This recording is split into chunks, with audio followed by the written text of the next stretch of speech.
तो हेलो, एक बार फिर स्वागत है आपका यूनिक एस अकेडमी बाई गुलफाम अली राजी में। हिस्ट्री का सेशन है और हम लोग पढ़ेंगे आज़ादी की लड़ाई में जो क्रांतिकारी हैं उनका क्या योगदान रहा है।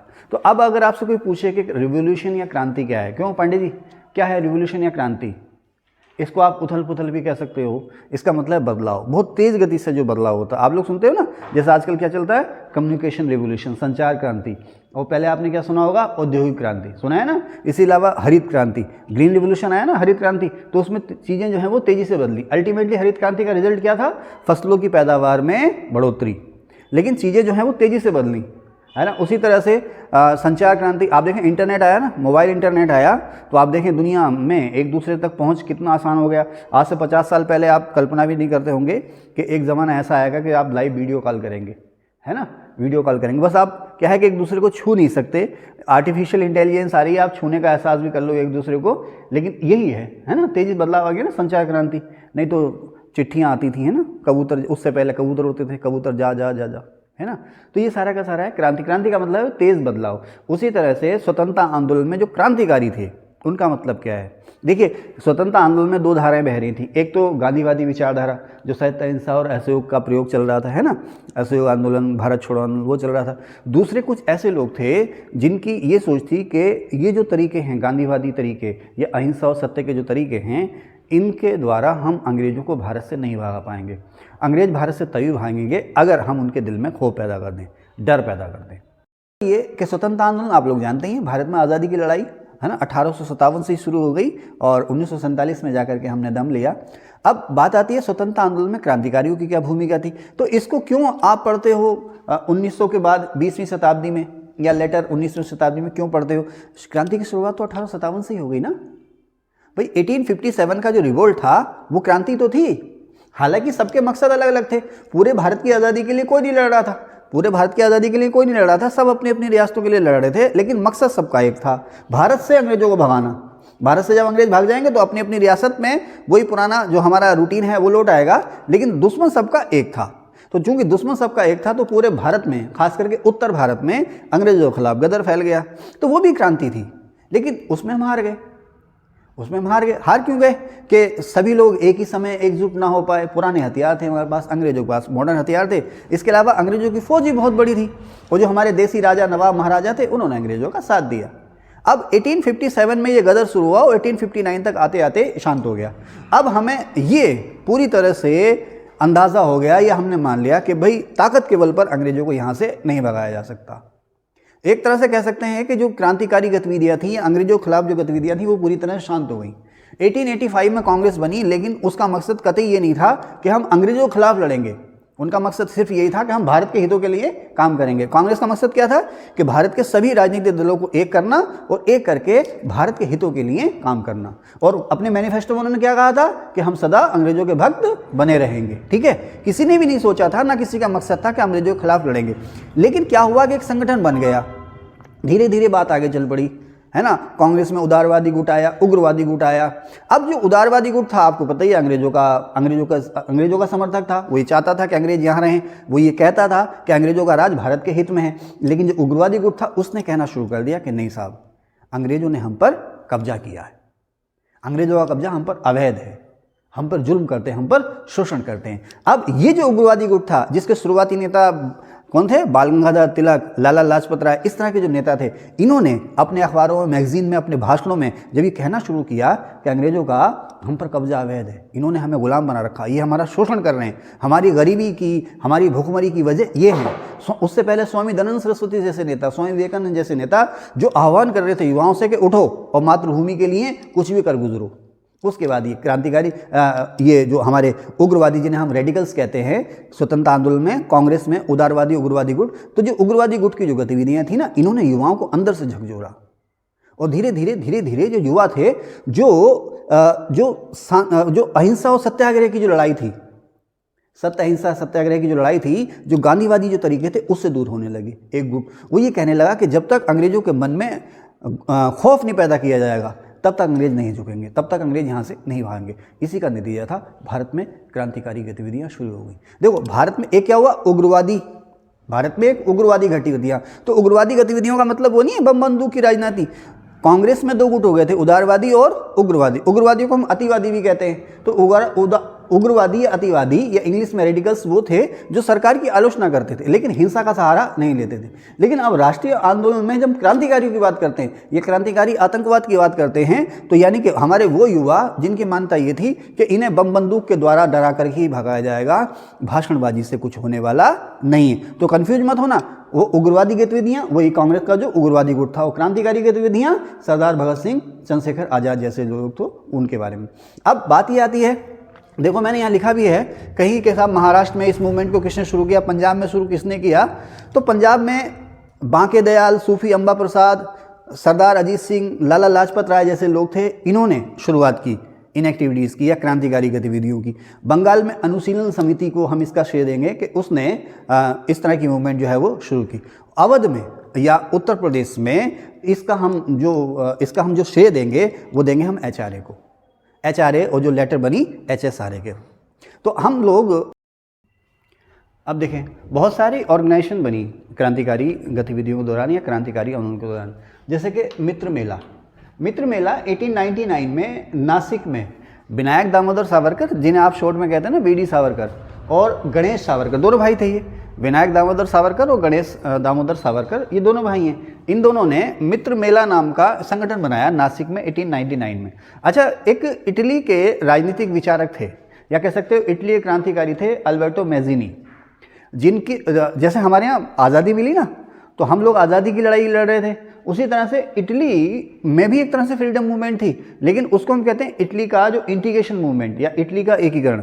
वहाँ इटली में भी अलग अलग रियासतों में अलग अलग लोगों की सरकार थी, विदेशी सरकारें भी वहाँ पर हावी थी, तो इटली को एक करना, वहाँ पर डेमोक्रेसी लागू करना, तो गैरिबाल्डी, मैजिनी, बहुत सारे लोगों का रोल था। तो इटली के एक नेता थे अल्बर्टो मैजिनी, तो वहाँ उन्होंने इटली के यूथ को मिला करके एक अपना गुट, अपनी पार्टी बनाई थी जिसको नाम दिया गया था यंग इटली। क्या नाम दिया गया था? Young Italy. ठीक है, तो उस मैजिनी के यंग इटली ग्रुप ने बहुत बढ़ चढ़ करके भाग लिया था इटली के इंटीग्रेशन में।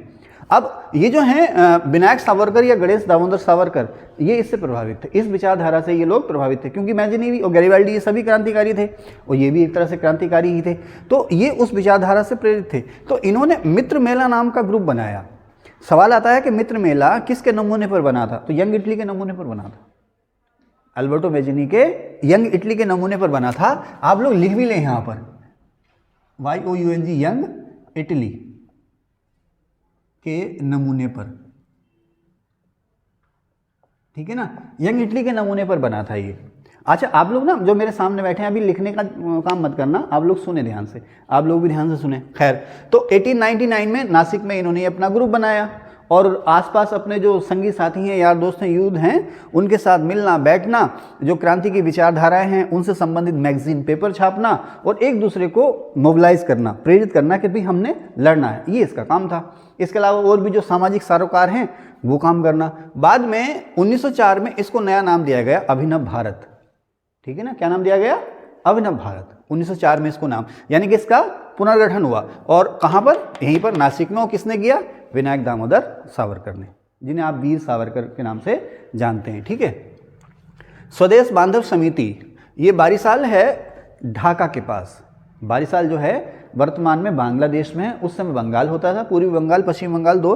तो ढाका के पास एक जगह है बारिसाल, यहाँ पर एक ग्रुप बना जिसका नाम था स्वदेश बांधव समिति। 1905 में ये बनाया था अश्विनी दत्ता ने। किसने? अश्विनी दत्ता। इनका पूरा नाम है अश्विनी पाम दत्ता। ठीक है, नेक्स्ट अनुशीलन समिति 1907 में मिदनापुर में। अनुशीलन समिति दो हैं, एक ढाका की और एक मिदनापुर की। मिदनापुर बंगाल, मिदनापुर कहाँ पर? पश्चिम बंगाल में। तो अनुशीलन समिति 1907 में मिदनापुर में ये बनाई थी बारिन घोष और भूपेन्द्र नाथ दत्त ने। कहते हैं कि बंगाल में जो क्रांतिकारी आंदोलन शुरू हुआ या बंगाल में जो क्रांतिकारी गतिविधियां शुरू हुई वो इसी अनुशीलन समिति के द्वारा हुई। ये क्वेश्चन खूब आता है कि बंगाल में जो क्रांतिकारी गतिविधियां शुरू हुई किसके नेतृत्व में शुरू हुई या किसकी वजह शुरू हुई? 1907 की अनुशीलन समिति, जो कि वारिन घोष और भूपेन्द्र नाथ दत्त ने बनाई थी। कहाँ पर बनाई थी? मिदनापुर में। ओके, आगे चलते हैं। बंगाल में मैंने लिखा भी है कि बंगाल में क्या था, ये पहला क्रांतिकारी संगठन था। इसमें इसके फाउंडर कौन थे? बारिन घोष और भूपेन्द्र नाथ दत्त। इसके अलावा इसमें शामिल थे प्रमथ नाथ मित्र, अरविंद घोष वगैरह वगैरह। ठीक है, और जो जज किंग्स फोर्ट था, जज किंग फोर्ट जो था, उसके हत्याकांड में इस समिति की भी भागीदारी थी। ठीक है, अनुशीलन समिति कहाँ की? मिदनापुर की, 1907 में बनी। फाउंडर बारिन घोष और भूपेंद्र नाथ दत्त। इनके अन्य साथी भी थे प्रमथनाथ मित्र, अरविंद घोष। प्रमथनाथ मित्र, अक्सर इनको पी मित्र लिखा रहता है, पूरा नाम है इनका प्रमथनाथ मित्र, अरविंद घोष वगैरह। तो बंगाल में ये पहला क्रांतिकारी संगठन था, या बंगाल में क्रांति की जो शुरुआत की वो सबसे पहले इन्होंने ही की। ठीक है, अच्छा, फिर है भारत माता सोसाइटी। ये पंजाब का संगठन था, 1907 में ही बना पंजाब में। इसको बनाया था अजीत सिंह और सूफी अम्बा प्रसाद। इनका नाम था सूफी अम्बा प्रसाद। अजीत सिंह जो हैं ये सरदार भगत सिंह के चाचा थे।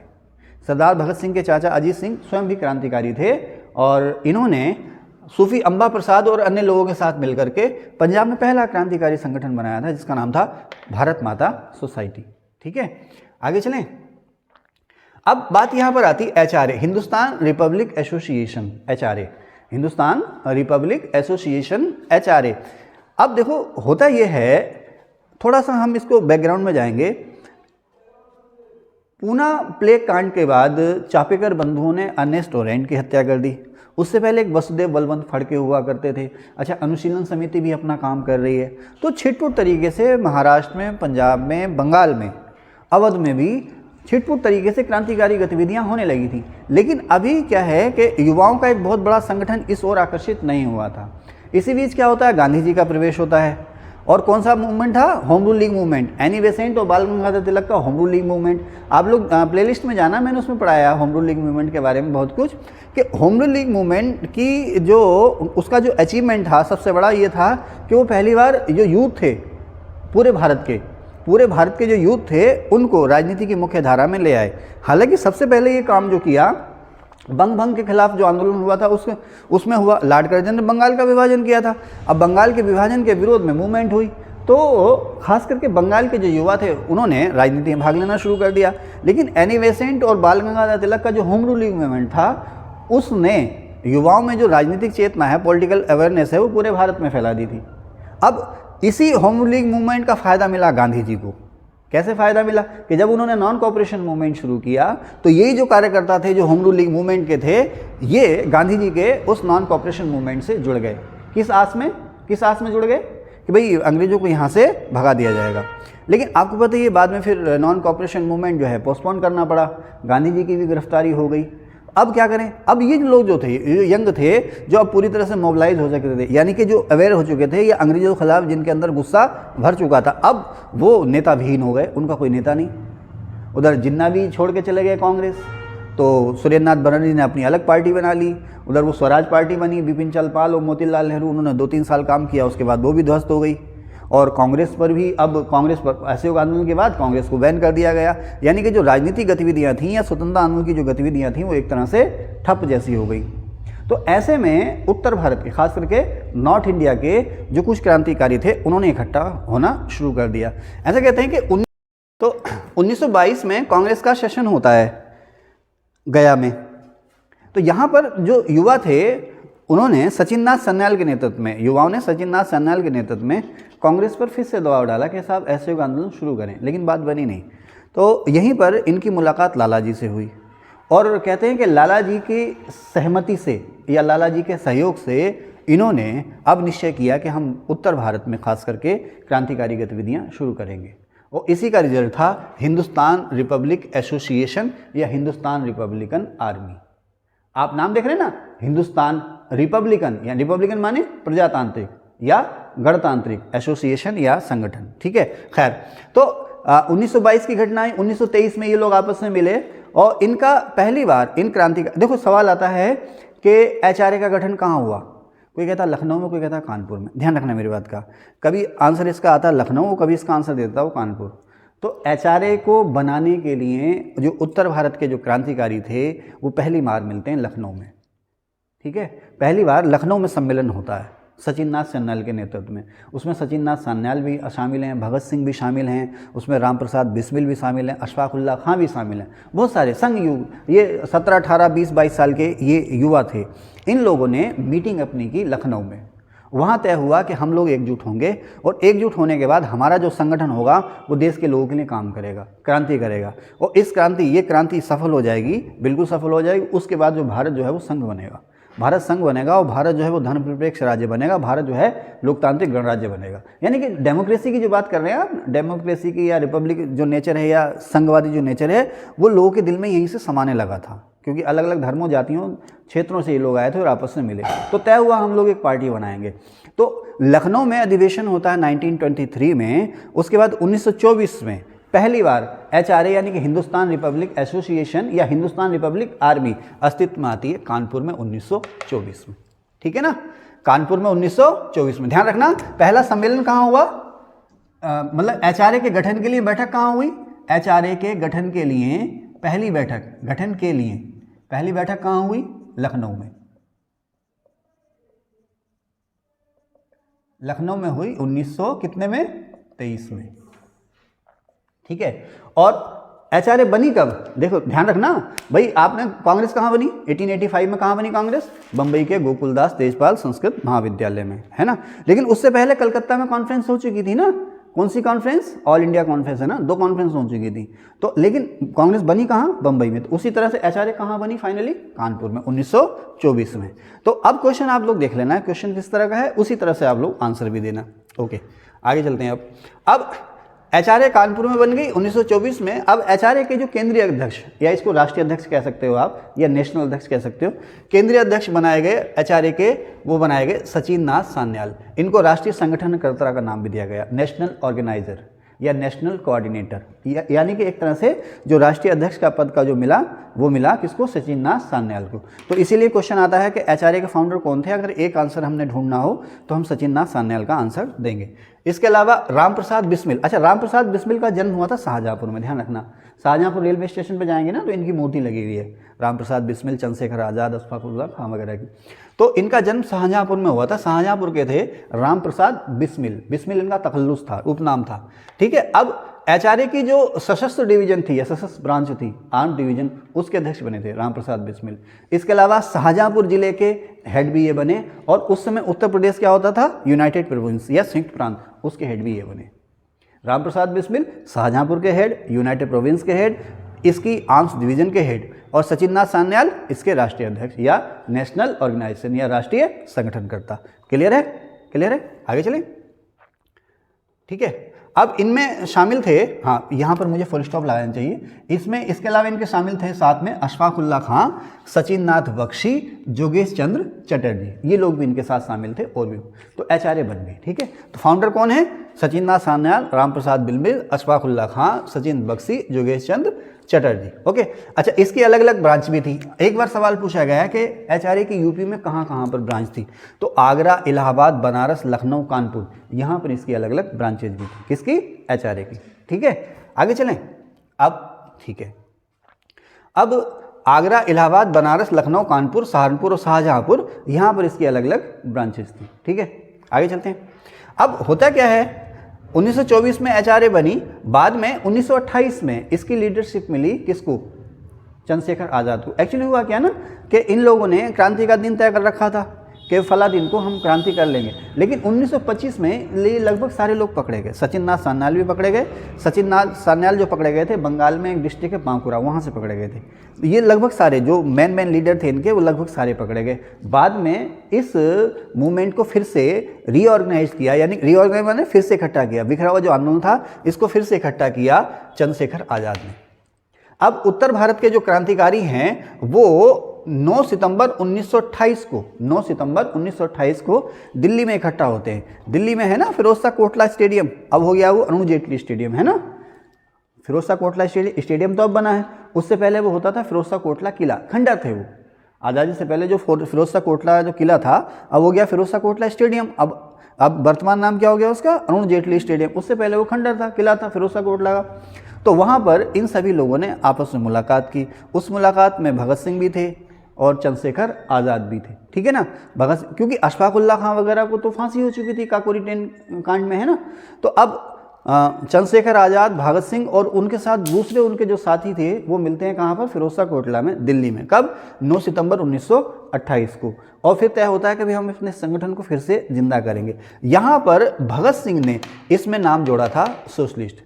अभी जो हिंदुस्तान रिपब्लिक एसोसिएशन थी वो अब हो गई हिंदुस्तान सोशलिस्ट रिपब्लिक एसोसिएशन। तो ध्यान रखना कि अगर आपसे पूछे, मैंने यहाँ पे लिखा भी है कि इसको समाजवादी नाम किसने दिया, भगत सिंह ने दिया, सरदार भगत सिंह ने दिया। मार्क्सिस्ट प्रभाव, ये रूस के क्रांतिकारी थे। आपने नाम सभी ने सुना हो, कार्ल मार्क्स। जिन लोगों ने पॉलिटी या सोशियोलॉजी पढ़ी है, कार्ल मार्क्स सभी जानते हैं, रूसी थे ये, ठीक है ना। तो कार्ल मार्क्स के प्रभाव से, कार्ल मार्क्स के समाजवाद के प्रभाव से इन्होंने इसको नाम दिया था हिंदुस्तान सोशलिस्ट। तो सोशलिस्ट शब्द किसने जोड़ा, सरदार भगत सिंह ने। इसका नया नाम हो गया हिंदुस्तान सोशलिस्ट रिपब्लिकन एसोसिएशन। कब, 1928 में, 9 सितंबर 1928 में। इसके फाउंडर चेयरमैन कौन थे, आज़ाद, ठीक है, और साथ ही इसमें भगत सिंह थे, ठीक है।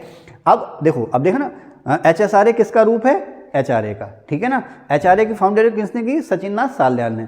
कहाँ बनी, कानपुर में। HRA के फाउंडेशन के लिए सबसे पहले सम्मेलन कहाँ हुआ, 1923 में, लखनऊ में, ठीक है। उसके बाद ये मूवमेंट बिखर गई। HSRA कहाँ बनी, दिल्ली में, 9 सितंबर 1928 को। किसने बनाई, चंद्रशेखर आज़ाद ने। और भी कौन शामिल थे इसमें, भगत सिंह वगैरह, है ना। सोशलिस्ट नाम किसने दिया, सरदार भगत सिंह, ठीक है। अब इसकी एक्टिविटीज चलने लगी और ये जो लाहौर षड्यंत्र केस वगैरह है वो सब इसी में शामिल है।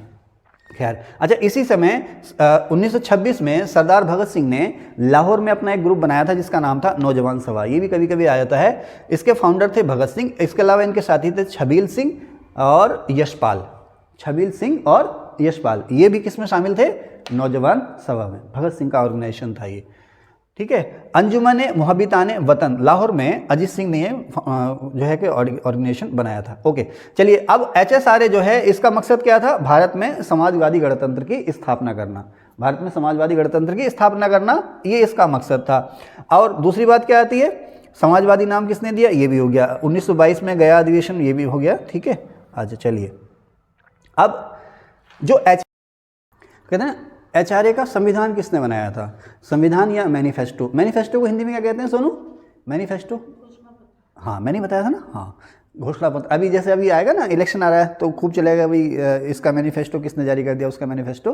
तो मैनिफेस्टो माने घोषणा पत्र। इसका मतलब ये होता है कि जनता को बताना कि हमारा मकसद क्या है, हम क्या करना चाह रहे हैं, हम जो कुछ भी कर रहे हैं उसका मकसद क्या है। पार्टियां आती हैं इलेक्शन में, कहते हैं भाई हम आपके लिए ये करेंगे, हम आपके लिए वो करेंगे, वादे इरादे, वही है मैनिफेस्टो। तो HRA का मैनिफेस्टो, HSRA का नहीं, HRA का मैनिफेस्टो किसने तैयार किया, सचिन नाथ सान्याल ने। किसकी मदद से तैयार किया, ये मिले थे इलाहाबाद में लाला लाजपत राय जी से। किससे मिले थे, लाला लाजपत राय जी से इलाहाबाद में मिले थे, और उन्हीं की मदद से इन्होंने HRA का संविधान कह लो या मैनिफेस्टो कह लो, वो तैयार किया था, ठीक है। अब ये बात आती है कि इसको लिखा किसने था, तैयार तो इन्होंने किया, लेकिन लिखा किसने था, लिखा था डॉक्टर जादू गोपाल मुखर्जी। दो नाम मिलते हैं, जादू गोपाल मुखर्जी उर्फ जोगेश चंद्र चटर्जी। जादू गोपाल मुखर्जी उर्फ जोगेश चंद्र चटर्जी, जो मिले वो दोनों में से कोई एक सही, ठीक है ना। तो इन्होंने इस मैनिफेस्टो को या इस घोषणा पत्र को लिखा था बेटे पीले कागज पर। कौन से कागज पर, पीले कागज पर लिखा था। इसीलिए HRA का जो मैनिफेस्टो है उसे हम लोग येलो पेपर मैनिफेस्टो भी कहते हैं। क्लियर है, आगे चलें। येलो पेपर पर लिखा, तो ये हो गया आपका येलो पेपर मैनिफेस्टो। तो मैनिफेस्टो किसने बनाया, सचिन नाथ सान्याल ने, ठीक है। अब हुआ क्या कि 1 जनवरी 1925 का दिन क्रांति के लिए चुना गया कि 1 जनवरी 1925 को पूरे उत्तर भारत में एक साथ क्रांति होगी। लेकिन भेद खुल गया, और भेद खुल गया तो साहब ये जो है सारे के सारे पकड़े गए। इसमें बांकुरा पश्चिम बंगाल में सचिन नाथ सान्याल गिरफ्तार हुए, और ये लोग कहते थे कि अब क्रांति के बाद federal Republic of United states in India बनेगा। देखते हो ना, यूनाइटेड स्टेट्स ऑफ अमेरिका। तो ये लोग क्या कह रहे थे, federal Republic of United states in India बनेगा, ठीक है ना। और HSRA ने क्या दिया था, HSRA ने कहा था बाद में कि भारत में समाजवादी गणतंत्र बनेगा। HRA ने क्या कहा था कि भारत क्या बनेगा, federal Republic of United states in India. HSRA ने क्या कहा था, भारत जो बनेगा समाजवादी गणतंत्र बनेगा, ठीक है। खैर, आगे चलते हैं। तो अब नासिक षड्यंत्र केस आपने सुना होगा, अक्सर सुनते होंगे। नासिक किस स्टेट में है शाहीन, नासिक किस स्टेट में है, महाराष्ट्र में, है ना। अच्छा, नासिक में एक किसी मसाले की दुनिया की सबसे बड़ी मंडी है, किसकी, प्याज की। नासिक में, नासिक के पास है लासन गांव, वहां पर प्याज की सबसे बड़ी मंडी है। खैर, कुछ नहीं आता तुम लोगों को। तो नासिक कहाँ पर है, महाराष्ट्र में है, ठीक है। यहाँ पर एक्चुअली क्या हुआ, एक जज था, जज जैक्सन। ये जज जो जैक्सन था ना, ये बहुत ही बदनाम था, और ये जो हमारे भारतीय थे ना, हमारे जो देसी लोग थे, उन्हें छोटे छोटे मामलों में बड़ी बड़ी सजा दे देता था। छोटे मोटे मामलों में भी बहुत बड़ी बड़ी सजाएं दे देता था, इसलिए ही बदनाम था जज जैक्सन। अच्छा, क्रांतिकारी जो थे हमारे, उनका क्या था कि इनके मन में खौफ पैदा करना है। तो अब जो भी अंग्रेजों के समर्थक थे, जमींदार, जागीरदार, नवाब वगैरह जो अंग्रेजों के समर्थक थे, इसके अलावा जो अंग्रेजी सत्ता के प्रतीक हैं जैसे बैंक, रेलवे, डाकघर वगैरह, उनको, और जो बदनाम अधिकारी हैं उनके ऊपर हमले करना और मौका लगे तो मार भी देना, ताकि इनके मन में खौफ पैदा हो, है ना, बैंकें लूटना वगैरह, ये सब इनका काम था। तो अब ये जो जज जैक्सन था ना, ये क्रांतिकारियों के निशाने पर आ गया। अच्छा, ये निशाने पर क्यों आया? आपको पता होगा, विनायक सावरकर और गणेश सावरकर, विनायक दामोदर सावरकर और गणेश दामोदर सावरकर, जिन्होंने मित्र मेला, अभिनव भारत जैसे संगठन बनाए। तो जो गणेश सावरकर थे, इनकी जो कविताएं थीं, देशभक्ति से ओतप्रोत कविताएं थीं, इससे अंग्रेज परेशान थे, इन कविताओं से। तो इन कविताओं पर लेकर के इन पर देशद्रोह का मुकदमा चला, गणेश सावरकर पर। और गणेश सावरकर पर जब देशद्रोह का मुकदमा चला तो इन्हें उम्र कैद की सजा दी गई साहब, और काला पानी भेज दिया गया। काला पानी कहाँ हुआ? अंडमान निकोबार में, सेल्युलर जेल जिसे आप कहते हो। इससे जो क्रांतिकारी थे बहुत नाराज थे, और इन्होंने 21 दिसंबर 1909 को नासिक के इस जज की, जज कौन था? जैक्सन, इसकी हत्या कर दी।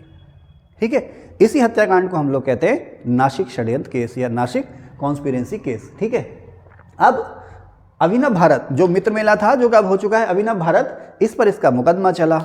और जो बीडी सावरकर, अच्छा बीडी सावरकर इस समय इंग्लैंड में है, आपको पता होगा बीडी सावरकर इंग्लैंड में थे, उन्होंने वहां पर क्या बनाया था? इंडिया हाउस, है ना, इंडिया हाउस बीडी सावरकर ने बनाया था, श्यामजी कृष्ण वर्मा ने बनाया था, शाबाश। तो इंडिया हाउस बनाया था श्यामजी कृष्ण वर्मा ने, और इसका मकसद क्या था इंडिया हाउस का? लंदन में, इंग्लैंड में जो भी भारतीय छात्र पढ़ने आते हैं उनके लिए हॉस्टल की फैसिलिटी और जो भी खाने पीने रहने की व्यवस्था है वो उनको मुहैया कराना। ठीक है, तो वीर सावरकर भी इंडिया हाउस से जुड़ गए थे, इंडिया हाउस की गतिविधियों से जुड़ गए थे। और आपको पता था 1907 में इन्होंने वहाँ पर जो हमारी 1857 की क्रांति थी उसकी अर्धशताब्दी भी सेलिब्रेट की थी। अब इन पर यह आरोप लगा कि आप लोग यहाँ से जो किताबें छापते हैं, वीडी सावरकर की कौन सी किताब थी जो बैन हो गई थी? The war of Indian independence. Veer Savarkar ने किताब लिखी थी, विनायक दामोदर सावरकर ने किताब लिखी थी, भारत का स्वतंत्रता संग्राम, the war of Indian independence. सबसे पहले ये मराठी भाषा में छपी थी, उसके बाद इंग्लिश भाषा में छपी थी ये। तो अंग्रेजों ने इस पर बैन भी कर दिया था इस किताब को। तो वीर सावरकर और इंडिया हाउस पर यह आरोप लगा कि साहब जिस पिस्तौल से हत्या हुई है, मर्डर हुआ है, जिन हथियारों से मर्डर हुआ है, वो हथियार जो हैं वीर सावरकर ने भिजवाए इंग्लैंड से भारत में। तो इनको पकड़ा गया, इनको भारत लाया गया। अच्छा, जब इनको पकड़ के शिप में लाया जा रहा था ना, तो फ्रांस के समुद्र के नज़दीक या फ्रांस के तट के पास, फ्रांस की सीमा के पास ये जहाज़ से कूद भी गए थे वीर सावरकर को लाया यार, उन्हें पता था पकड़ लिया, अब ये बख्शेंगे तो है नहीं। तो ये समुद्र में जहाज़ से कूद गए थे, लेकिन फ्रांस की पुलिस ने इनको पकड़ लिया और पकड़ के फिर से इंग्लैंड को सौंप दिया।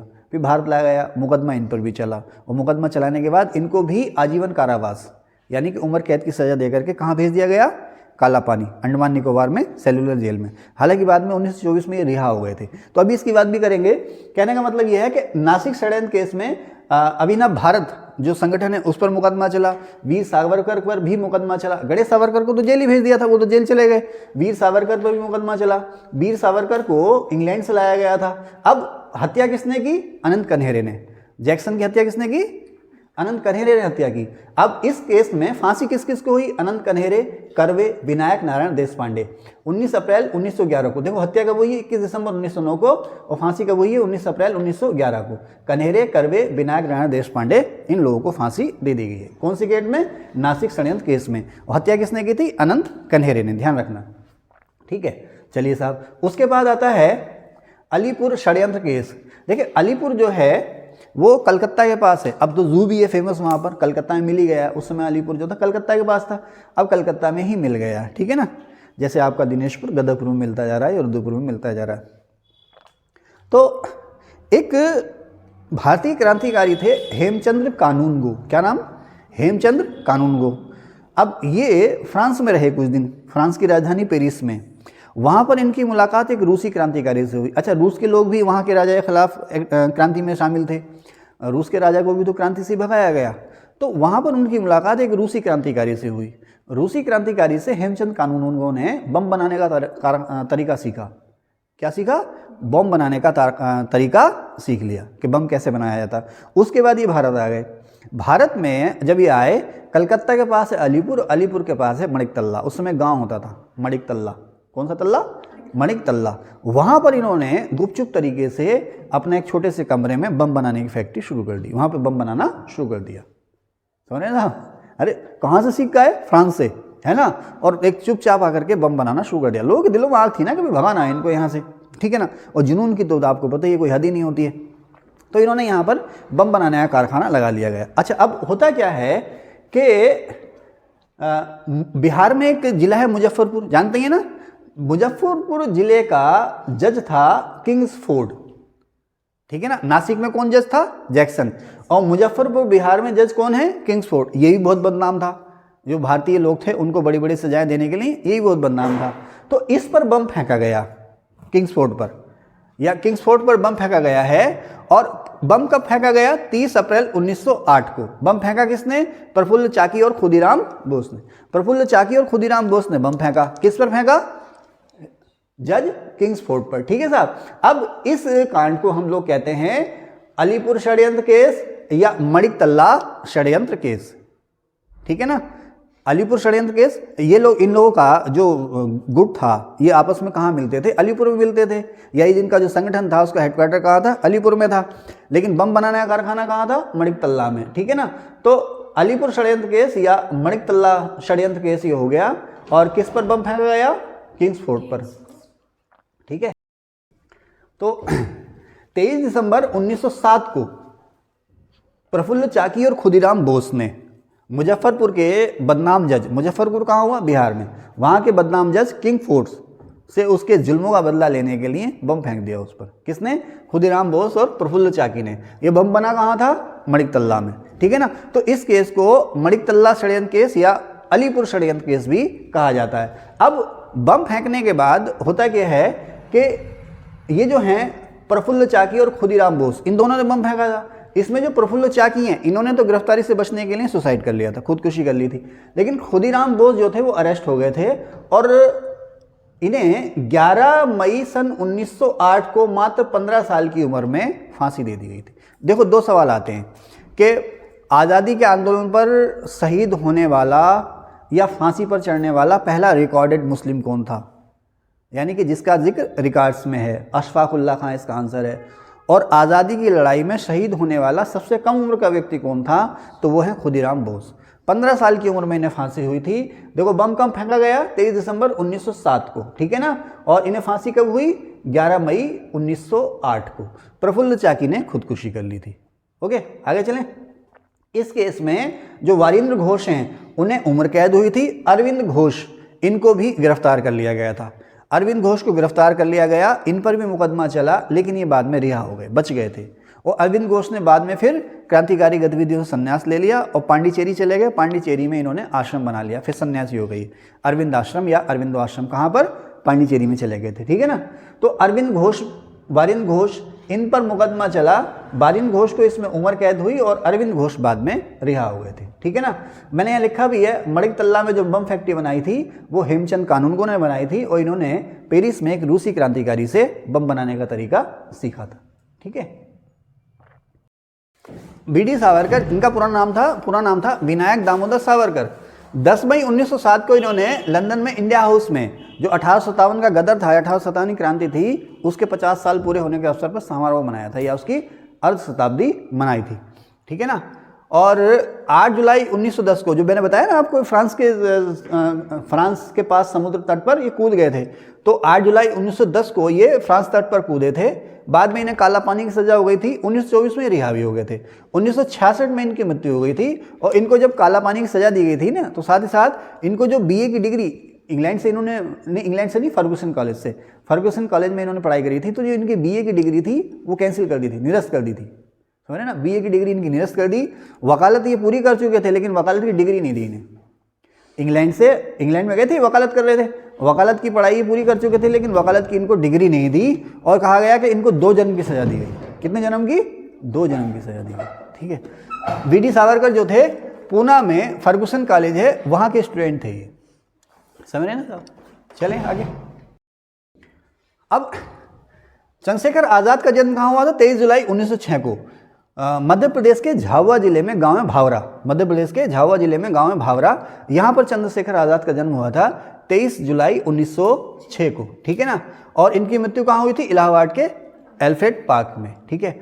अच्छा, ये जो HSR है ना, इन्होंने 1929 में लॉर्ड इरविन की ट्रेन पर भी बम फेंका था।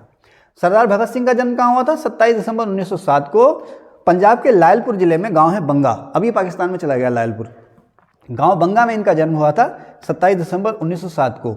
इनके चाचा थे स्वर्ण सिंह और अजीत सिंह, ये दोनों ही क्रांतिकारी थे, ठीक है। सरदार भगत सिंह ने लाहौर के नेशनल कॉलेज से इंटर किया था। ये लाहौर का जो नेशनल कॉलेज है ना, ये लाला लाजपत राय ने बनाया था, इसी से इन्होंने इंटरमीडिएट किया था। दिसंबर 1928 में इन्होंने कांग्रेस के कलकत्ता अधिवेशन में भाग भी लिया था। अच्छा, एक और है मास्टर सूर्य सेन। मास्टर सूर्य सेन जो हैं, ये चटगांव शस्त्रागार धावा केस के लिए फेमस हैं। मास्टर सूर्य सेन जो थे अध्यापक थे, और चटगांव के पास अंग्रेजों का एक हथियार गोदाम था, इसी के आसपास ये टीचर भी थे। चटगांव कहाँ है आजकल? बांग्लादेश में है ना, फेमस शहर है बांग्लादेश का चटगांव, ठीक है ना, बंदरगाह शहर है। तो चटगांव में शस्त्रागार माने हथियार गोदाम, यहाँ पर गोला बारूद का गोदाम था अंग्रेजों का। तो मास्टर सूर्य सेन ने अपने साथियों के साथ योजना बनाई कि साहब हम यहाँ से हथियार लूटेंगे, यहाँ से हथियार लूटेंगे, खूब सारे हथियार थे, अपने लोगों को साथ लेंगे और क्रांति शुरू कर देंगे, अंग्रेजों के खिलाफ हल्ला बोल देंगे। बात हुआ भी, हो गया साहब। आपने 18 अप्रैल 1930 को आपने जो है चटगांव शस्त्रागार पर धावा ही बोल दिया, लूट भी लिया गया उसको। लेकिन हुआ क्या कि बंदूकें लूट गए, लेकिन गोलियां ले जाना भूल गए। अनट्रेंड थे ना, अनट्रेंड थे, पता नहीं ना, यानी कि अनट्रेंड थे, पता नहीं ना, गोलियां वोलियां सब ले गए, जल्दबाजी में कह लो या नादानी में कह लो, बंदूकें तो ले गए लेकिन गोलियां भूल गए। तो वो खाली बंदूकें तो फिर लाठी जैसी हो गई है ना, खैर जो भी है। लेकिन बाद में फिर पुलिस का घेराव हुआ, अल्टीमेटली ये लोग पकड़ लिए गए। और पकड़ने के बाद 12 जनवरी 1934 को मास्टर सूर्य सेन को कल्पना दत्त के साथ फांसी दी गई। प्रीति लता वाडेकर और कल्पना दत्ता, ये भी दोनों बंगाल की युवतियाँ थीं, ये भी इस मिशन में शामिल थी मास्टर सूर्य सेन के साथ। तो इसमें जो प्रीति लता वाडेकर हैं, इन्होंने गिरफ्तारी से बचने के लिए सुसाइड कर लिया था, और कल्पना दत्ता को मास्टर सूर्य सेन के साथ पकड़ के फांसी दे दी गई थी। कब? 12 जनवरी 1934 को, ठीक है। अच्छा, लगे हाथ, आगे चले। वी.डी. सावरकर 10 मई 1907 को इन्होंने इंडिया हाउस में क्रांति की अर्ध शताब्दी मनाई थी। करेंगे हम काकोरी ट्रेन एक्शन की, जो पहले होता था काकोरी ट्रेन कांड, अब हो गया है काकोरी ट्रेन एक्शन। अब देखो, क्रांतिकारी संगठन बन चुके हैं, बम बंदूक की राजनीति है, तो हथियार खरीदने के लिए पैसा कहाँ से आएगा, खाने पीने के लिए पैसा कहाँ से आएगा, मैगजीन पैम्फलेट छापने के लिए पैसा कहाँ से आएगा। तो इसके लिए प्लान बनाया गया कि भाई जो डाकघर हैं, बैंकें हैं, या और जो जमींदार नवाब वगैरह हैं जो अंग्रेजों के भक्त हैं, उनको लूटा जाए, उससे पैसा इकट्ठा किया जाए। तो इसी सिलसिले में पता ये चला कि एक ट्रेन जो सहारनपुर से लखनऊ जाती है, सहारनपुर से लखनऊ जाती है, उसमें सरकारी खजाना जा रहा है। कितना जा रहा है ये पता नहीं, लेकिन उसमें सरकारी खजाना जा रहा है। जो भी आप क्रांति पे कोई फिल्म देखोगे ना, तो उसमें एक काकोरी कांड का जो कि सीन होता है वो ज़रूर होगा। तो ट्रेन लूटी जाएगी साहब, तय हो गया कि सहारनपुर से लखनऊ के बीच में जो ट्रेन जाती है उस ट्रेन को लूटा जाएगा, ठीक है। क्रांतिकारी इसमें सवार हो गए, सवार होकर के काकोरी गांव के पास, अब तो ये पूरा का पूरा कस्बा हो गया, काकोरी गांव के पास चैन खींच दी गई और ट्रेन रुक गई। और प्लान था पूरी तरह से, जिस डिब्बे में या जिस कोच में खजाना है वहाँ पर ये लोग चढ़ गए और प्रयास किया उसको लूटने का। लेकिन इसमें क्या हुआ कि गोली चलानी पड़ गई और गोली में एक व्यक्ति मारा गया, इसलिए हो गई साहब ये ट्रेन डकैती। देखो, चोरी और डकैती में क्या अंतर है? अगर चोरी करते हुए हथियारों का प्रयोग किया जाए तो वह है डकैती, और चोरी करते हुए हथियारों का प्रयोग ना किया जाए तो वह है चोरी। आपको यहाँ से कोई सब कुछ उठा के ले जाए, सब कुछ ले जाए आपका, लेकिन कहीं भी किसी तरह के हथियार का किसी को खरोच ना, वो चोरी है, उसमें सजा कम है। लाखों लूट के ले जाए, करोड़ों लूट के ले जाए, है ना, हथियार ना चले उसमें, वो चोरी है, उसमें सजा कम है। लेकिन अगर हथियार चल जाए तो वो क्या है? डकैती, उसमें सजा ज़्यादा है, ध्यान रखना, उसमें सजा ज़्यादा है। तो अब गोली चल गई, एक व्यक्ति मारा गया, तो इसको नाम मिल गया काकोरी ट्रेन डकैती या काकोरी ट्रेन कांड। खैर, तो सभी लोग जानकार हैं, काकोरी ट्रेन सरकारी खजाना था ट्रेन में, वो लूटा गया था। और ट्रेन कहाँ से जा रही थी? सहारनपुर से लखनऊ जा रही थी। और किस रूट पर थी? सहारनपुर से लखनऊ रूट पर थी। कहाँ पर लूटा गया? काकोरी में। काकोरी वर्तमान में कहाँ है? लखनऊ जिले में है, लखनऊ के पास है। कब? 9 अगस्त 1925 को। इस कांड में मुख्य अभियुक्त कौन बनाए गए? राम प्रसाद बिस्मिल, इनको फांसी दी गई गोरखपुर में। देखिए, सवाल आएगा कि काकोरी ट्रेन एक्शन में किस किस को फांसी दी गई, तो देखें, राम प्रसाद बिस्मिल इनको गोरखपुर में, अशफाकुल्ला खां को इनको फैज़ाबाद में, राजेंद्र लाहिड़ी को गोंडा में, रोशन सिंह को नैनी में, और नैनी कहाँ हुआ? इलाहाबाद में, ठीक है ना, नैनी इलाहाबाद में। सचिंद्र बख्शी को उम्र कैद हुई इसमें। कौन कौन अभियुक्त हो गए बेटा, ध्यान से सुनना। राम प्रसाद बिस्मिल, अशफाक उल्लाह खां, राजेंद्र लाहिड़ी, रोशन सिंह, सचिन बख्शी। इसमें बिस्मिल गोरखपुर में, अशफाक उल्लाह खां को फैजाबाद में, राजेंद्र लाहिड़ी को गोंडा में और रोशन सिंह को नैनी इलाहाबाद में फांसी दी गई। सचिन नाथ बख्शी को इसमें उम्र कैद हुई। अच्छा, सरदार भगत सिंह, चंद्रशेखर आज़ाद भी शामिल थे इसमें, लेकिन वो पकड़ में नहीं आए, वो फरार हो गए, वो पकड़ में नहीं आए। ठीक है ना, आगे चलें। अब मैंने लिखा भी है, आज़ाद और भगत जो थे इसमें फरार हो गए। और एक और है मनमथ नाथ गुप्त, मनमथ गुप्त या मनमथ नाथ गुप्त, इनको इस केस में सजा हुई थी 14 साल की। ठीक है, काकोरी ट्रेन कांड में। ओके, आगे चलें। अब उसके बाद यहां पर आप देखें, मैंने लिखा लाहौर षड्यंत्र केस। अच्छा, लाहौर षड्यंत्र केस जो हैं वो दो हैं, लाहौर षड्यंत्र केस पहला और लाहौर षड्यंत्र केस दूसरा। तो जो पहला लाहौर षड्यंत्र केस है उसमें यह तय हुआ था, क्रांतिकारियों ने यह तय किया कि 21 फरवरी सन 1915 को पूरे भारत में क्रांति होगी, पूरे भारत में एक साथ क्रांति होगी। जैसे 1857 में क्रांति हुई थी, उसी तरह से 21 फरवरी 1915 को पूरे भारत में क्रांति होगी और अंग्रेजों को यहाँ से भगा दिया जाएगा। लेकिन ये भेद पहले खुल गया, भेद खुल गया और बहुत से लोग इसमें गिरफ्तार हुए, खास करके करतार सिंह सराभा, परमानंद सिंह, पृथ्वी सिंह, जगत सिंह वगैरह वगैरह। ये कहलाता है लाहौर षड्यंत्र केस फर्स्ट। कब क्रांति का दिन कब चुना गया? 21 फरवरी 1915। कौन गिरफ्तार हुए? करतार सिंह सराभा, परमानंद सिंह, पृथ्वी सिंह, जगत सिंह वगैरह। अब दूसरा लाहौर षड्यंत्र केस, आपको पता है साइमन कमीशन आया था, आप लोग जानते हैं ना साइमन कमीशन। साइमन कमीशन आया था तो हम लोग उसका बायकॉट कर रहे थे। बायकॉट हम लोग क्यों कर रहे थे? क्योंकि उसमें भारतीयों को शामिल नहीं किया गया था, सारे गोरे उसमें शामिल थे। तो साइमन कमीशन पर खैर हमने अच्छे से डिस्कशन कर भी रखा है, तो वीडियो है हमारी प्लेलिस्ट में, आप लोग देख लेंगे। तो अब साइमन कमीशन का हम लोग विरोध कर रहे हैं, उस विरोध में भारत के लगभग सभी लोग शामिल हैं। अब साइमन कमीशन जब लाहौर रेलवे स्टेशन पर पहुंचा, आपको पता पंजाब जो था लाला लाजपत राय का गढ़ था, तो लाहौर रेलवे स्टेशन पर साइमन कमीशन को काले झंडे दिखाए गए और साइमन गो बैक के नारे लगाए गए। इस विरोध प्रदर्शन में सबसे आगे थे कौन? लाला लाजपत राय। तो लाला लाजपत राय को टारगेट करके लाठीचार्ज किया गया वहां पर, ठीक है ना। किनको? लाला लाजपत राय को टारगेट करके लाठीचार्ज किया गया। और लाला लाजपत राय पर जो लाठी बरसाई, जब से सबसे ज़्यादा वो बरसाई जेम्स स्टॉक ने। ये पुलिस अधीक्षक था, अधीक्षक माने सुपरिटेंडेंट, अधीक्षक माने सुपरिटेंडेंट, ठीक है ना। ये लाठीचार्ज हुआ, जेम्स स्टॉक ने लाठीचार्ज किया, ये लाहौर का पुलिस सुपरिटेंडेंट था, ठीक है ना, लाहौर का पुलिस सुपरिटेंडेंट था। अब इस चोटों की वजह से लाला लाजपत राय पर जो हड्डियां नहीं, लाला लाजपत राय पर जो लाठियां पड़ी, कब पड़ी? 30 अक्टूबर 1928 को। इसकी वजह से उनकी मृत्यु कब हो गई? 17 नवंबर 1928 को। लाठीचार्ज कब हुआ? 30 अक्टूबर 1928 को। मृत्यु कब हो गई? 17 नवंबर 1928 को, इन्हीं चोटों से। लाला लाजपत राय ने कहा भी था कि मेरे शरीर पर पड़ी एक एक लाठी अंग्रेज सरकार के ताबूत में आखिरी कील होगी। वो बात सही भी हुई बाद में। अब 17 नवंबर 1928 को उनकी मृत्यु हुई और उसके ठीक एक महीने बाद 17 दिसंबर 1928 को उनकी मौत का बदला लिया गया, उनकी हत्या का बदला लिया गया। लेकिन अच्छा देखो, टारगेट जो था वो था जेम्स स्टॉक, लेकिन ये बच गया। जो जब उसकी रैकी की गई ना, जेम्स स्टॉक की पूरी रैकी गई, किस समय आता किस समय जाता है, तो इसकी खुशकिस्मती थी कि बाहर निकलना था स्टॉक ने, लेकिन निकला सैंडर्स, मोटरसाइकिल पे सैंडर्स बाहर निकला। क्रांतिकारियों ने समझा कि ये जेम्स स्टॉक, और इसी को टारगेट करके गोली मार दी। तो सैंडर्स जो है मारा गया 17 दिसंबर 1928 को, ठीक है ना। सैंडर्स कौन था? ये लाहौर का असिस्टेंट सुपरिटेंडेंट ऑफ पुलिस था, एएसपी था लाहौर का, ठीक है। अब इसी में एक और भारतीय कांस्टेबल मारा गया, चानन सिंह। चानन सिंह जो था भागा पकड़ने के लिए ना, क्रांतिकारियों को पकड़ने के लिए भागा, तो चंद्रशेखर आज़ाद ने इसको गोली मारी थी चानन सिंह को। तो ये चानन सिंह जो था चंद्रशेखर आज़ाद की गोली से मारा गया था, ठीक है ना। अच्छा, सैंडर्स को गोली किसने मारी? भगत सिंह, शिवराम और राजगुरु ने। सैंडर्स को किसने गोली मारी? भगत सिंह, शिवराम और राजगुरु ने गोली मारी, ठीक है ना। चानन सिंह को गोली मारी चंद्रशेखर आज़ाद ने। इस हत्याकांड में सुखदेव भी शामिल थे, ठीक है ना, सुखदेव भी शामिल थे इसमें, आज़ाद भी शामिल थे। लेकिन सैंडर्स को गोली किसने मारी? भगत सिंह, शिवराम और राजगुरु ने। ओके, उसके बाद साहब वही होना था, फिर धरपकड़ शुरू हो गई, है ना। फिर तो पुलिस जो है शिकारी कुत्तों की तरह भागने लगी इनके पीछे, वही सब फरार हो गए, कोई कहीं पकड़े गए, कोई कहीं पकड़े गए, कोई कहीं पकड़े गए, ठीक है ना। चंद्रशेखर आज़ाद तो आपको पता है इलाहाबाद में अल्फ्रेड पार्क में शहीद हो गए थे। खैर, अभी इसी सिलसिले में आगे चलते हैं।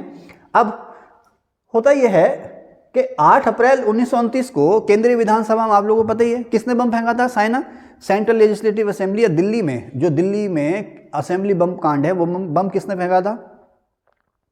चलिए, जैसे ना आपने सुना होगा रोलेट एक्ट, सुना है ना। तो इसी तरह का एक विवादित कानून था जिसको नाम दिया गया था public safety bill. Public safety bill, तो पब्लिक सेफ्टी बिल के नाम से एक कानून पास होना था, वो जिसे आज आप संसद कहते हो ना, लोकसभा, उसे आज़ादी से पहले कहते थे सेंट्रल लेजिस्लेटिव असेंबली। तो दिल्ली में सेंट्रल लेजिस्लेटिव असेंबली की बैठक चल रही थी, उसमें पब्लिक सेफ्टी बिल का हम लोग विरोध कर रहे थे, लेकिन अंग्रेज सरकार जो थी उस विरोध को दरकिनार करते हुए उस बिल को पास करने के लिए आमादा थी। तो वहाँ पर सरदार भगत सिंह और बटुकेश्वर दत्त दोनों शामिल हुए असेंबली में। कहाँ पर? जहाँ पर दर्शक बैठते हैं। हिंदी में क्या कहते हैं? दर्शक दीर्घा। इंग्लिश में क्या कहते हैं? Visitors gallery. तो ऊपर जहाँ पर दर्शक बैठते हैं वहाँ पर सरदार भगत सिंह और बटुकेश्वर दत्त बैठे हुए थे। अब जब इस पर कार्यवाही चल रही थी तो ये अचानक उठ के नीचे कूदे, और कूदने के बाद इन्होंने पेपर बम फोड़ दिया। ऐसा बम जिससे किसी को नुकसान ना हो, शोर ही होता है। पेपर बम समझते हैं ना, ठा करके कागज निकलते हैं ना, पेपर बम इन्होंने फेंका। लेकिन लोगों में दहशत आ गई, अफरा तफरी मच गई कि साहब बम फेंक दिया। वहाँ पर सरदार भगत सिंह और बटुकेश्वर दत्त दोनों ने बम फेंका, और बम फेंकते हुए कौन सा नारा दिया था? इनकलाब जिंदाबाद। ये अल्लामा इकबाल का नारा था, इनकलाब जिंदाबाद, जो कि यहाँ पर किसने? सरदार भगत सिंह ने लगाया था। और इन्होंने बम फेंकते हुए क्या कहा कि भाई हमने बम क्यों फेंका, हमने बम क्यों यहाँ पर फोड़ा, पेपर बम हम क्यों फोड़ा? कि हम बहरों को कुछ सुनाना चाहते हैं। बहरे का मतलब क्या हो अंग्रेज? कि भाई विरोध को सुन ही नहीं रहे हैं, तो कह रहे हैं कि बहरों को सुनाने के लिए शोर जरूरी है, इसलिए हमने शोर किया है। तो खैर ये लोग चाहते तो भाग जाते, लेकिन ये लोग भागे नहीं, इन्होंने गिरफ्तारी दे दी। सरदार भगत सिंह और बटुकेश्वर दत्त दोनों ही अरेस्ट हो गए। उसके बाद अब इन पर जो मुकदमा चलता है वो चलता है दिल्ली असेंबली बम कांड और लाहौर षड्यंत्र केस। लाहौर षड्यंत्र केस कौन सा? सैंडर्स हत्याकांड। लाहौर षड्यंत्र केस और दिल्ली बम कांड में दिल्ली बम कांड और लाहौर षड्यंत्र केस के नाम से इन पर मुकदमा चलता है। और उस मुकदमे के बाद 23 मार्च 1931 को 23/3/31 या 23 मार्च 1931 को सैंडर्स हत्याकांड या लाहौर षड्यंत्र केस और लाहौर क्या है मैंने सैंडर्स हत्याकांड व लाहौर षड्यंत्र केस में भगत सिंह, राजगुरु, सुखदेव को फांसी दे दी गई। या लाहौर षड्यंत्र केस में या सैंडर्स हत्याकांड में किसे फांसी दी गई? एक साथ भगत सिंह, राजगुरु और सुखदेव को। कब दी गई? 23 मार्च 1931 को। ठीक है, तो इनको फांसी दे दी गई। उससे पहले जो है फरवरी 1931 में ही चंद्रशेखर आज़ाद की भी मृत्यु हो चुकी थी। इलाहाबाद में अल्फ्रेड पार्क में मुठभेड़ में उन्होंने बाद में जब देखा कि अब मैं घिर गया हूँ, उन्होंने खुद को ही गोली मार ली थी। तो एक एक करके सारे क्रांतिकारी या तो जेल में चले गए या शहीद हो गए, और ये जो क्रांतिकारी गतिविधियां थीं उसके बाद धीरे धीरे ख़त्म हो गई। ठीक है, तो आइए अब हम लोग बात करते हैं कुछ फेमस मैगजीन्स और न्यूज़पेपर हैं उनके बारे में। तो the Indian war of independence, ये वीर सावरकर की बुक थी, मराठी में छपी थी पहले, और बाद में ये इंग्लिश में ट्रांसलेट होकर के भी छपी थी। और इसमें पहली बार विनायक दामोदर सावरकर ने कहा था कि 1857 की जो क्रांति थी वो एक्चुअली स्वतंत्रता संग्राम था। सवाल आता भी है कि किसने सबसे पहले 1857 के युद्ध को भारत की आज़ादी का पहली लड़ाई कहा? वीर सावरकर ने कहा। ठीक है ना, सबसे पहले किस किताब में? The Indian war of independence में, या भारत के स्वतंत्रता संघर्ष में। ठीक है, इसे क्रांतिकारियों का ग्रंथ कहा जाता है, और अंग्रेज सरकार ने इस पर बाद में बैन भी लगा दिया था। अच्छा, बंदी जीवन जो है वो सचिंद्रनाथ सान्याल की आत्मकथा है। सचिंद्रनाथ सान्याल की आत्मकथा है बंदी जीवन। इसे कहा जाता है क्रांतिकारियों की बाइबल। उस समय क्रांतिकारी इसका ऐसे सम्मान करते थे जैसे बाइबल का सम्मान करते हैं। ठीक है ना, क्रांतिकारियों की बाइबल कहा जाता है। किसको? क्रांतिकारियों का ग्रंथ कौन सा है? The war of Indian independence. और क्रांतिकारियों की बाइबल किसे कहा जा रहा है? बंदी जीवन। किसकी बुक? सचिंद्रनाथ सान्याल की। ठीक है ना। भारत माता, ये अखबार, पत्र माने अखबार, लाहौर से छापा सरदार अजीत सिंह ने। युगांतर अखबार है, बारिंद्र घोष और भूपेंद्र नाथ दत्त ने छापा, और कहते हैं कि इस अखबार ने, युगांतर अखबार ने 1906 में छपा। कहाँ? बारिंद्र घोष और भूपेंद्र नाथ दत्त ने छापा। इस अखबार ने युवाओं को सशस्त्र क्रांति के लिए प्रेरित किया। फिर एक और मैगजीन है संध्या, ब्रह्म बंदोपाध्याय ने छापी। वंदे मातरम अखबार अरविंद घोष ने छापा। एक और वंदे मातरम के नाम से अखबार इंग्लैंड से मैडम भीकाजी कामा ने छापा। भवानी मंदिर ये बुक थी, 1905 में ये छपी। इसके जो एक्चुअली राइटर जो थे वो अरविंद घोष थे, लेकिन ये बुक जो छापी थी वारिंद घोष के नाम से छापी गई थी। राइटर इसके अरविंद घोष थे भवानी मंदिर बुक के, लेकिन वारिंद घोष के नाम से ये छपी थी। बम मैनुअल, पीएन बापट की किताब है, ये बुक है, ये बम मैनुअल।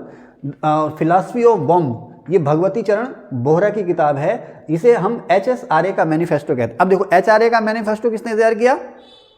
सचिंद्रनाथ सान्याल ने, जिसे कहते हैं ना येलो पेपर मैनिफेस्टो। और HSRA का मैनिफेस्टो किसको कहा जाता है? फिलॉसफी ऑफ बम। ये बुक है किसकी है? भगवती चरण बोहरा की। ठीक है ना।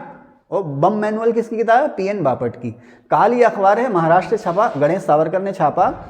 मुक्ति कौन पाथे, ये भी एक अखबार है या एक कलेक्शन है। किसका कलेक्शन है? युगांतर अखबार में जो छपने वाले समय समय पर लेख जो छपे उनका कलेक्शन है। किसने छापा? ये अनुशीलन समिति, अनुशीलन समिति ने छापा। ये क्या नाम है इसका? काल अखबार है ये, ठीक है ना। ठीक है, आगे चलें। अच्छा, एक ये संगठन है व्यायाम मंडल, व्यायाम मंडल। ये दामोदर चापेकर और बालकृष्ण चापेकर, इन दोनों का ग्रुप था ये। इस ग्रुप को इन्होंने नाम दिया व्यायाम मंडल। पूना में बनाया दोनों भाइयों ने। और यहाँ पर ये लोग क्या करते थे? युवाओं को इकट्ठा करते थे और उनके साथ वो कहते हैं ना अच्छा, जो जिम करने जाते हो आप ना, वर्जिश, वर्जिश को हिंदी में क्या कहते हैं? शारीरिक सौष्ठव, है ना, यानी कि कसरत करके शरीर को सुडौल बनाना, है ना। अच्छा, कसरत करने से एक चीज़ और भी है ना, आपका शरीर जो है एक्टिव रहता, गर्म रहता है ना। नहीं तो जैसे हम जैसे लोग जो बैठे रहते हैं ना, अगर एक क्रिकेट का बैट उठा लो, किसी ज़माने हम क्रिकेट के लिए दीवाने तो खेलते थे, अब कुछ दिन पहले क्रिकेट का बैट उठाया, बच्चे से एक गेंद खेली, एक बच्चा था ना, ला यार देख के, एक बल्ला देख के ना आ गया, मैंने ला एक बॉल दे दे, मैंने बॉल खेली, एक बॉल, तो उसने शाम को मेरे हाथ में दर्द हो रहा है ऐसे यहाँ पर। मैंने ये क्या, ओहो इतने नाजुक हो गए हम, बल्ला पकड़ गई। अब छलांग तो लगा लो 2 फीट की, यहाँ ऐसा हो जाएगा। तो अगर आप रेगुलर जिम करते रहेंगे तो कोई दिक्कत नहीं है, आपको कसरत करते रहेंगे। तो यह व्यायाम मंडल था किसने? पूना में दामोदर चापेकर और बालकृष्ण चापेकर ने।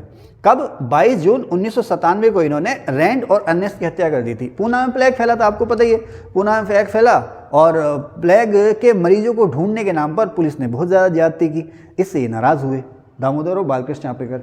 और पूना में प्लेग फैला है, पूना के आसपास के इलाकों में प्लेग फैल रखा है, अंग्रेज सरकार मस्त है, उस पर बहुत ज़्यादा ध्यान दे नहीं रही है। तो बाल गंगाधर तिलक ने अपने अखबार में इस चीज़ की आलोचना भी की थी। तो अब बाद में साहब दंगे फैल गए पूना में, और इन्हीं दंगों के दौरान दामोदर चापेकर और बालकृष्ण चापेकर ने पूना के प्लेग कमिश्नर अर्नेस्ट और रैंड और अर्नेस्ट, इनकी हत्या कर दी थी। इस हत्याकांड में दामोदर चापेकर को फांसी हुई थी और बालकृष्ण को उम्र कैद हुई थी। और तिलक ने अपने अखबार में जो लेख लिखे थे उन पर आरोप लगाया कि आपके लेखों की वजह से दंगा फैला है। तिलक को, बाल गंगाधर तिलक को 18 महीने की जेल हुई थी। कितने महीने की? 18 महीने की जेल हुई थी इस कांड के बाद। ठीक है, आगे चलें। यहाँ पर मैंने लिखा है कि रैंड और अर्नेस्ट मामले में दंगा फैलाने के आरोप में इन्हें 18 महीने की सजा हुई। और बाल गंगाधर तिलक को 1908 में इनके 2 फेमस अखबार थे ना, मराठा और केसरी, तो केसरी में भी इन्होंने बहुत सारे लेख लिखे थे। तो 1908 में इन्होंने कहा कि भाई आपने जो केसरी अखबार में जो लेख लिखे हैं उससे दंगा फैल गया, तो इनको 6 वर्ष की सज़ा हुई थी और बर्मा में मांडले जेल में भेजा गया था। एक बार 1908 में और एक बार 1897-98 में, इन्हें 2 बार जेल भेजा गया। ठीक है, 1893 में बाल गंगाधर तिलक ने शिवाजी और गणेश उत्सव मनाने शुरू किए थे। शिवाजी उत्सव और गणेश उत्सव किसने मनाने शुरू किए थे महाराष्ट्र में? शिवाजी ने, ठीक है ना। और पंजाब में जो शुरुआती क्रांतिकारी थे पंजाब में, आप कुछ कह रही हैं? शिवाजी उत्सव और गणेश उत्सव बाल गंगाधर तिलक ने मनाने शुरू किए थे। यही कहा मैंने? शिवाजी बोल दिया? अच्छा, कोई बात नहीं। शिवाजी उत्सव और गणपति उत्सव या गणेश उत्सव जो थे बाल गंगाधर तिलक ने मनाने शुरू किए थे। कहाँ पर? महाराष्ट्र में 1893 में। पंजाब में शुरुआती जो क्रांतिकारी थे लाला लाजपत राय, सरदार अजीत सिंह, सूफी अंबा प्रसाद, लाला हरदयाल। जतिन दास या बाघा जतिन जो हैं, इनकी मुठभेड़ में मृत्यु हुई थी 9 सितंबर 1915 को बालासोर में। इन्हें बाघा जतिन कहते थे। ब्रह्म बंदोपाध्याय क्रांतिकारी थे। इन्होंने एक ब्रिटिश मैगजीन सोफिया में रविन्द्रनाथ टैगोर को पहली बार गुरुदेव कहा था, और इसी मैगजीन में इन्होंने रविन्द्रनाथ टैगोर को गुरुदेव कहते हुए विश्व कवि भी कहा था। बाद में इन्होंने क्रांतिकारी गतिविधियां छोड़ दी और रामकृष्ण मठ में ये स्वामी जी बन गए थे। ठीक है, चलिए साहब, इस सेशन में बस इतना ही। Thank you.